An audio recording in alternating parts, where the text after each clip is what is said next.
Student છે એટલે કે વિદ્યાર્થી છે અને તે આપણે વિદ્યાર્થીને એક પ્રશ્ન પૂછશું, એ આપણને માહિતી આપશે. આ એક વિદ્યાર્થી છે, એ વિદ્યાર્થીનું નામ? મારું નામ વિહાન છે. એનું નામ વિહાન છે. તારા પપ્પાનું નામ શું છે? મારા પપ્પાનું નામ અમૃતભાઈ છે. તેમના પપ્પાનું નામ અમૃતભાઈ છે. તારા દાદાનું નામ શું છે? મારા દાદાનું નામ અંધાભાઈ છે. તારા દાદાનું નામ શું? અંધાભાઈ. અનંદાભાઈ છે. તમે કયા ગામના રહેવાસી છો? ગામડીના. ગામડી કયા તાલુકામાં આવેલું ગામ છે?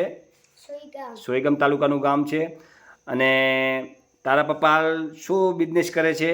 મારા પપ્પા હોટલનો બિઝનેસ કરે છે. હોટલ પોતાની જ છે, એના પપ્પાની જ છે. અને તમે કયું ધોરણ ભણો છો હાલ? હું અભ્યાસ ત્રીજું ધોરણ ભણું છું. અભ્યાસ ત્રીજા ધોરણમાં કરે છે. અને કઈ શાળામાં ભણો છો હાલ? સરસ્વતી શાળા ભાભરમાં જ ભણે છે અને તે પણ પોતે પ્રાઇવેટ શાળામાં જ ભણે છે. મિત્રો, તમને આ છોકરાના વિદ્યાર્થીના પ્રશ્ન પૂછવામાં તમને કેવું લાગ્યું તે કોમેન્ટમાં જણાવજો. અને અમારા પેજને ફોલો કરજો, લાઈક કરજો અને શેર કરજો.